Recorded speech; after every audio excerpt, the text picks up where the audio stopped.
Bom dia, meu povo do 8º B. Hoje é quinta-feira, dia 20. Vamos terminar de corrigir essa atividade aí, pessoal. Página 300. Então, aí tem um resumo, né? Do que nós aprendemos, né? Nessa unidade 1. Então, ele diz lá. Nessa unidade, você aprendeu sobre a evolução histórica da eletricidade. Preencha o esquema construindo uma linha do tempo com os principais experimentos e fatos que contribuíram para a construção do conhecimento sobre eletricidade. Então, lá à esquerda, lá, pessoal, a gente tem lá o ano, né? Depois, nós temos cientista e qual foi o fato ou o experimento, né, feito por ele, realizado por esse cientista. Então, o ano lá, 1500 a.C. Quem foi o cientista? Teles de Melito, né? Que foi o primeiro cientista que falou alguma coisa em relação à eletricidade. Então, vocês vão preencher lá no fato ou experimento. O que ele fez? Atrito do âmbar com um pedaço de lã. É esse o experimento dele, né? O atrito do âmbar com um pedaço de lã. Então, é isso que vocês têm que responder aí. Atrito do âmbar com um pedaço de lã. O próximo aí, 1600. Então, em 1600, quem foi o cientista que em 1600 realizou alguma coisa? William Gilbert, tá? O que ele disse? Descobriu que outros materiais apresentavam propriedades similares ao âmbar, tá? O outro lá você tem que preencher tanto o ano quanto o cientista. Então, o ano 1663. Quem foi o cientista? Otto van Guericke. O que ele fez? Construiu o primeiro gerador eletrostático, né? Já está aí o feito dele, né? Depois, o ano de 1705, que já vem aí na apostila, né? Já traz esse ano aí. O cientista que realizou um experimento foi Francis Rautenberg. O que ele fez? Construiu uma máquina eletrostática que produzia fagulhas e iluminava o ambiente. Então, vamos repetir aí para quem não fez. Construiu uma máquina eletrostática que produzia fagulhas e iluminava o ambiente. O próximo ano aí, 1752, que vocês devem colocar aí, pessoal. 1752. Quem foi o cientista? Benjamin Franklin. O que ele fez? Descobriu que o raio é um fluxo de eletricidade.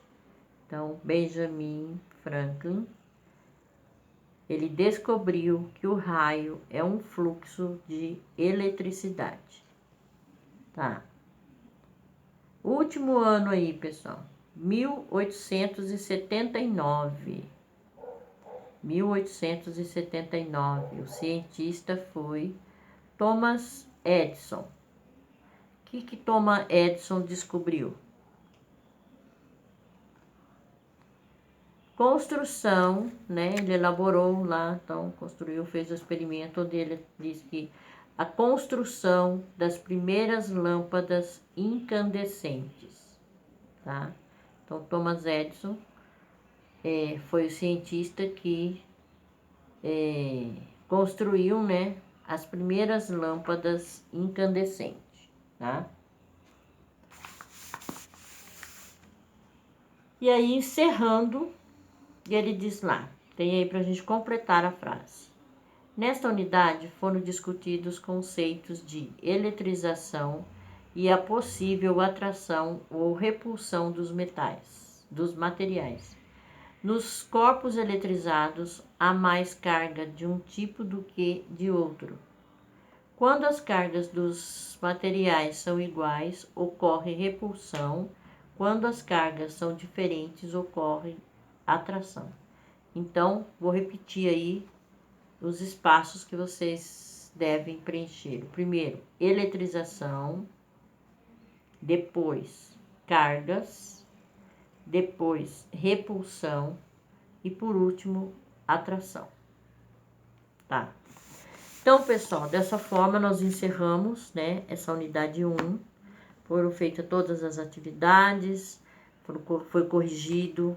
Se alguém tiver alguma dúvida, quiser fazer alguma pergunta em relação a essa unidade 1, pode me chamar no privado, eu estou à disposição de vocês, tá? Para responder toda e qualquer dúvida, tá?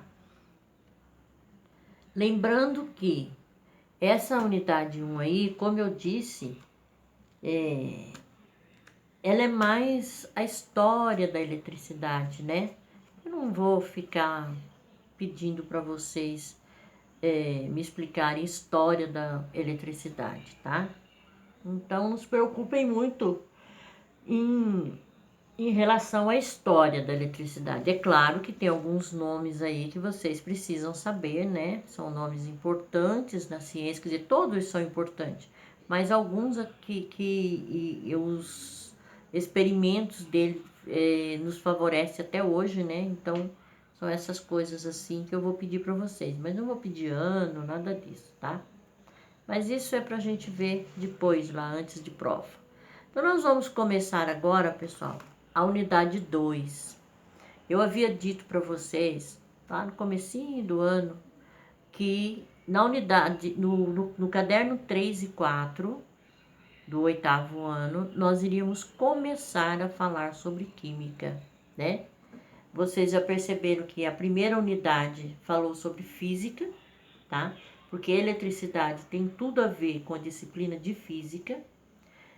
E também tem a ver, sim, com química, né? Mas não tanto quanto a física. Então, essa unidade 2, ela é totalmente voltada para os primeiros conceitos de química. Ô, pessoal, eu queria muito, mas muito mesmo, que nós estivéssemos nesse momento com aula presencial. Porque quando a gente está falando sobre introdução à química, é tão importante ir no quadro, né? Fazer desenho do átomo, explicar cada partícula, levar tabela periódica para vocês conhecerem. Então, assim, vai ficar um pouquinho falho isso, pessoal. Infelizmente, sabe? Eu fico triste nesse sentido, porque o ano que vem vocês vão estar no 9º ano. Eu não sei se eu vou dar aula para o 9º ano, tá? Gostaria muito, mas não sei. Esse ano eu não estou com o 9º, então provavelmente o próximo ano eu não vou estar. E o 9º ano tem muito mais química, tá? Então, de repente, vocês vão chegar lá no 9º ano, pode ser que seja o Marcelo, e vai ficar muito estranho, porque vai ter coisas assim que eu não tive oportunidade de aprofundar com vocês, né? Por questão de não estar presencial, de levar vocês para o laboratório, fazer experiência. Então, fica assim, meio que defasado isso, tá? Muito triste, mas é o tipo da coisa que não dá pra gente fazer nada, né? Então, vamos lá. Vamos fazer o possível, né, pessoal? Então, ela tá falando aí, essa unidade, pessoal, falar a constituição da matéria e cargas elétricas dos átomos. Vocês viram um pouquinho em relação à matéria, né, pessoal? Então, nós sabemos que matéria é tudo que possui massa e ocupa qualquer lugar que seja no espaço.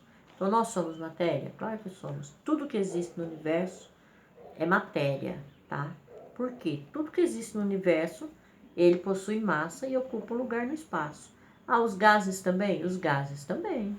O gás ocupa lugar no espaço, né? Então, tudo que nós temos no universo é constituído de matéria. E a matéria é tudo que tem massa e ocupa qualquer lugar no espaço, tá?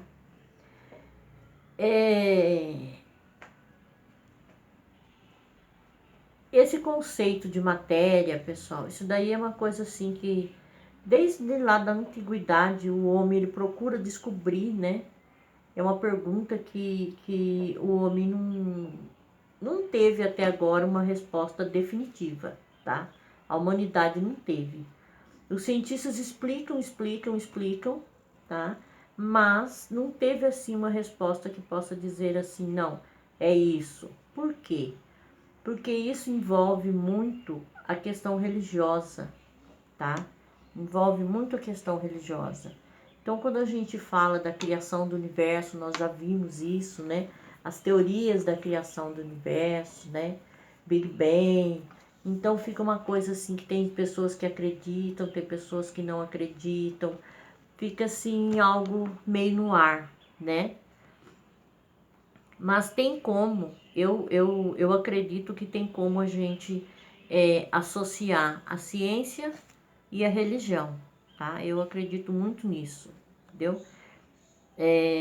Eu não sou uma pessoa religiosa, mas eu sou cristã, ou seja, eu acredito em Deus e acredito no universo, tá? Então, partindo desse princípio, eu acredito na ciência também, tá? Então, quando vocês começam a ver química, vocês vão ver que é uma coisa assim tão que vocês precisam acreditar em algo que vocês não estão vendo, né? Quando eu digo para vocês, tudo é matéria, beleza. Não, aqui é o corpo, né? Tô me tocando, tal, é matéria. Mas se eu digo para vocês, nós somos formados de um amontoado de átomos, nós somos um amontoado de átomos, que é o que nós realmente somos. Você fala assim, mas eu nunca vi um átomo, né? Como que é esse átomo? Eu nunca vi um átomo. Então, a química, ela é uma ciência que ela não é uma ciência exata, tá? Não é que nem a matemática, que a professora chega lá para vocês e fala, bom, eu tenho aqui um lápis, eu vou pegar mais um lápis, vou juntar, vai me dar 2 lápis, né? Vou juntar 2 e 2 vai me dar 4. É uma ciência exata. A química não. A química é uma ciência em que você tem que usar muito a imaginação. Você precisa imaginar como será que é um átomo, né? Então é assim, e tem coisas na química que dá pra gente ir no laboratório. Claro que a gente não vai conseguir ver um átomo, mas tem algumas experiências que nós poderíamos fazer pra gente provar que determinadas coisas existem, com coisas simplesinhas, né? Mas infelizmente a gente não tem esse poder no momento, tá? E a química também, pessoal, ela é uma ciência que ela está em constante transformação, tá? Ela muda todo o tempo. O que é verdade hoje, daqui a 2 anos pode não ser mais, tá? Vocês vão ver por aqui que nós temos mudanças na química de 2013, nós estamos só em 2020. Se a gente pegar a gente for na biblioteca da escola, a gente vai pegar livros, tá? Que em 2013, que está falando de química, que em 2013 era verdade. E tá lá no livro, na biblioteca da escola. E aí você pega a apostila hoje e você vai falar, não, mas não é isso que está dizendo. Já mudou. Por quê? O universo está em constante mudança, né? Está constantemente mudando. A ciência muda o tempo todo, os cientistas estão trabalhando loucamente. A gente pode ver, temos um exemplo agora, né, em relação a essa pandemia aí. Nunca uma vacina foi feita com menos de 5 anos. Nós já temos vacina aí que, se Deus quiser, vai sair agora no final de dezembro, nós já temos. Ou seja, é uma corrida imensa, né? A ciência está cada vez mais poderosa, certo? Só que, às vezes as pessoas esquecem um pouquinho do lado de Deus, né? Então tem essa coisa aí que a gente não pode misturar muito, tá? Mas, e o ser humano tem tudo a ver com essas mudanças que Nós estamos vendo aí as mudanças climáticas, né? Envolve a química? Claro que envolve a química. Essas mudanças climáticas, aquecimento global são o quê? São substâncias químicas que o homem está lançando na natureza, né? Então, assim, nós aqui no Centro-Oeste sofrendo tanto, né, com as queimadas, imagino tanto de dióxido de carbono que está sendo lançado na atmosfera, né? Uma quantidade imensa de dióxido de carbono lançado na atmosfera. Ou seja, são fatores assim, pessoal, para a gente parar, pensar, analisar. O que será que eu estou fazendo, né, com esse planeta? De que forma eu estou ajudando esse planeta, né? Tudo isso tem a ver com a química. A química é muito presente, tá? Nos dias de hoje. Sempre foi. Mas nos dias de hoje parece que quanto mais passa o tempo, mais atual estão ficando as descobertas em relação à química, tá? Em questão de medicamentos, tudo tem a química, tá? E aqui, esse primeiro momento aqui, pessoal, ele está falando lá da constituição da matéria e as cargas elétricas do átomo. E aqui está falando assim, contando uma historiazinha, tá? Uma historiazinha sobre isso. E eu falei em relação a Deus porque tem a última partícula que os cientistas descobriram, ela é conhecida como a partícula de Deus. Por que será isso, né, pessoal? Ela é conhecida como a partícula de Deus. É colocado em tudo quanto é livros em relação à química, tá lá. Descoberta a partícula de Deus, né? E essa descoberta é muito recente, tá? Ela foi descoberta há algum tempo, mas que foi provada é muito recente, tá? Por quê? Lá em 2008, o homem conseguiu fabricar um acelerador de partículas. E esse acelerador, através desse acelerador de partículas, que foi possível descobrir essa partícula de Deus, visualizar essa partícula de Deus, entendeu? E essa partícula, ela vem lá da década de 50, tá? Só que ninguém tinha conseguido provar isso, porque não tinha como fazer isso. Mas aí agora, nesses últimos anos aí, eu acho que foi 2013 por aí, conseguiram provar que essa partícula existe através desse acelerador, tá? Então, primeiro aí vai contar uma história da química e tal, os primeiros cientistas, né, que começaram a falar sobre a química, que na época as pessoas achavam que eles eram bruxos, tá? E eles eram chamados de alquimistas, tá? As pessoas, todo mundo achava que o que eles faziam era bruxaria, magia, entendeu? Não era visto como ciência, como o que nós vimos hoje, ciência. Antigamente era diferente. Mas vamos lá. Eu vou ler aí esses primeiros parágrafos aí, pessoal, na página 301, para a gente começar a falar sobre isso daí. Ele diz lá, ó. A tentativa de compreender do que é feita a matéria é muito antiga. Os registros indicam que os gregos foram um dos primeiros povos a pensar sobre isso. Desde então, vários pensadores e cientistas se esforçam para responder a uma pergunta simples: do que a matéria é feita? Então, aí envolve a parte religiosa que eu digo para vocês. Atualmente, a investigação desse mundo microscópico é realizada com o auxílio de máquinas gigantescas como a da foto. Essa máquina aí da foto aí, pessoal, é um acelerador de partícula, tá? Os avanços tecnológicos ocorridos a partir do século XIX possibilitaram um estudo mais aprofundado da constituição da matéria. Hoje em dia, as experiências mais significativas a respeito dessa estrutura ocorrem nos aceleradores de partículas. Em setembro de 2008, foi criado o maior acelerador de partículas construído pelo homem, o Grande Colisor de Hadrons, LHC, é a sigla desse equipamento aí, LHC. Em março de 2010, o LHC foi ativado pela primeira vez. 2010, pessoal, muito recente, tá? A história é muito recente. Pela primeira vez. E em um experimento histórico, houve a comprovação da existência de uma partícula subatômica prevista desde a década de 1950.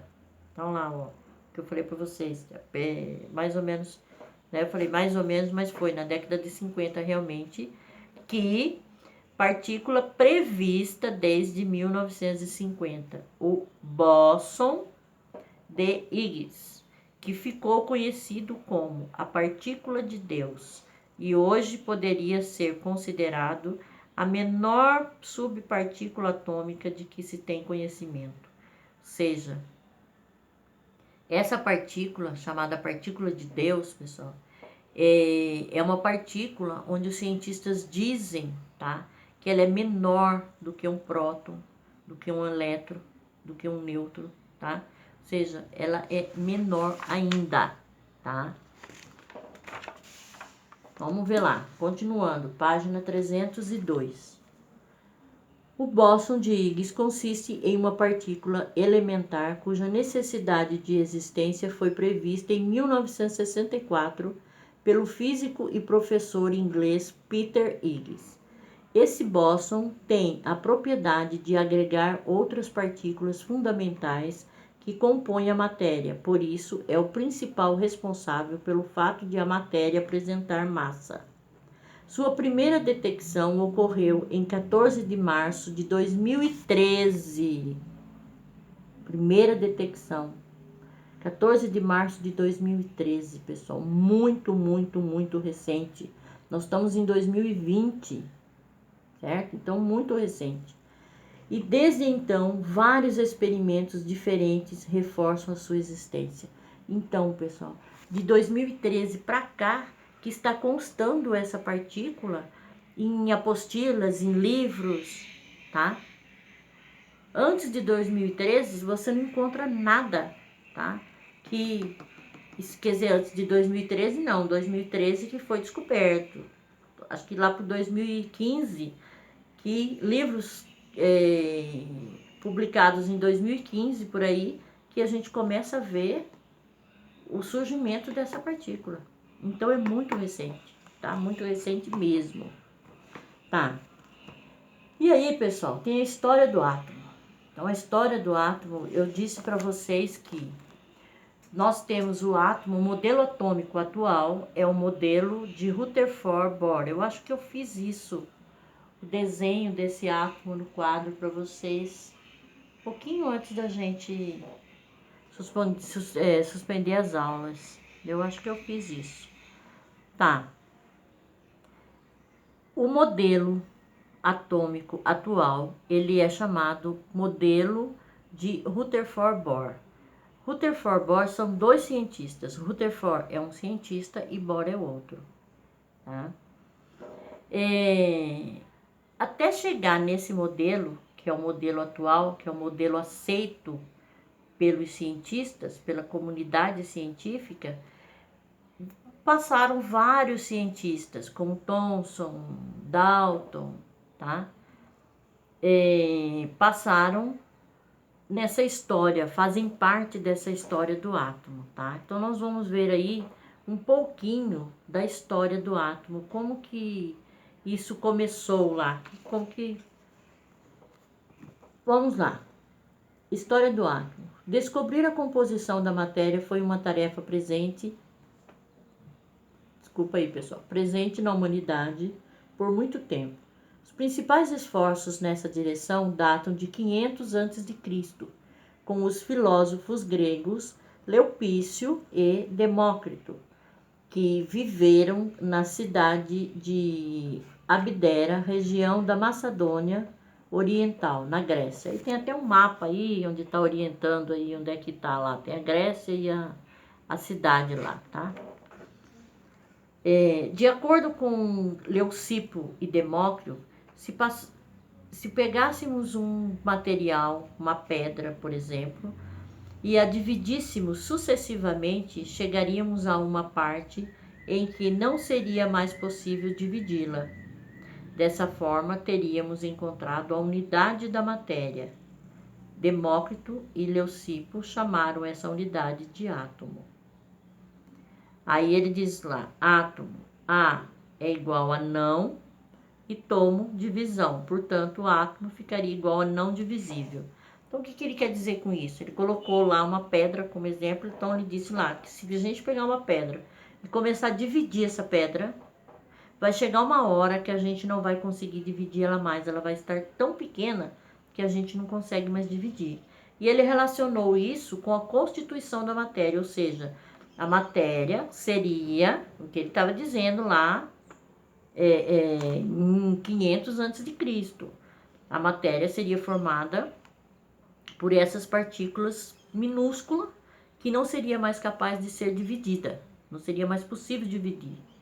E aí, a essa partícula deu-se o nome de átomo, tá? Apesar de serem as menores partículas da matéria, de acordo com os filósofos gregos, os átomos poderiam ter formatos e tamanhos diferentes, o que explicaria a existência de grande diversidade de substâncias. Os gregos também acreditavam na eternidade do átomo, ou seja, nada poderia destruir essa partícula. Essa forma de pensamento sobre a composição da matéria definiu uma corrente filosófica conhecida como atomismo.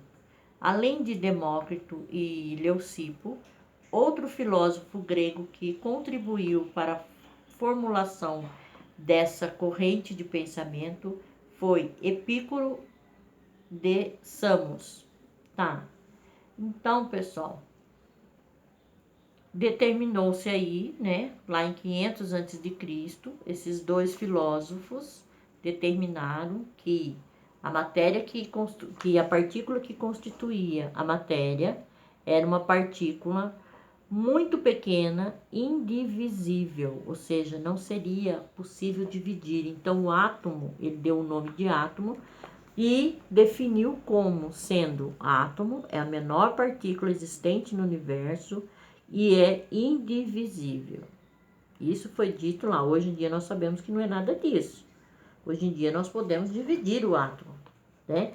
Esse equipamento que tem aí, ó, esse aparelho aí, esse acelerador de partículas, ele divide o átomo brincando, né? Exatamente esse é o papel dele, dividir essas partículas tão pequenas, tá? Então começou o estudo do átomo por esses filósofos aí gregos, tá? Eles que estudavam sobre... Ele era na época, filósofo era assim... que é o que é, né? São pensadores, né? E eles ficavam ali. Ficaram anos e anos trabalhando, né? Pensando como será que era formada a matéria, né? Como que era formado o universo. Aí descobriu que era de matéria. Mas o que é matéria, né? Aí, estudando sobre isso, Demócrito e Leucipo chegaram lá à conclusão do átomo, tá? Lá na página 303, ele está dizendo, do atomismo grego ao modelo clássico. Então aí, pessoal, começa lá a falar sobre, né, sobre os modelos atômicos, como que foram surgindo os primeiros modelos atômicos até a gente chegar no modelo atual, tá? Então vai falar lá da história, né? E aí nós vamos ver alguns nomes muito importantes na química, que vocês vão ouvir falar muito sobre eles lá no ensino médio, tá? No 9º ano, no ensino médio, que é Rutherford, Bohr, Dalton, Thomson. Todos esses são cientistas que vocês que estão relacionados ao átomo que nós temos hoje, tá? A criação do modelo atômico. Cada um contribuiu com um pouquinho para que a gente chegasse no modelo que nós temos hoje, tá? Vocês vão ouvir falar muito sobre esses cientistas. Mas vamos deixar para começar isso daí, pessoal, na próxima aula, tá? Olha, quando eu começo a falar sobre química, eu me empolgo, pessoal. E se a gente estivesse em sala de aula, presencial, eu estenderia minha aula, assim, por alguns minutos, entendeu? Porque química é algo que realmente me fascina. Mas então, pessoal, fiquem com Deus. A próxima aula nós continuaremos aí, tá? Beijo a todos.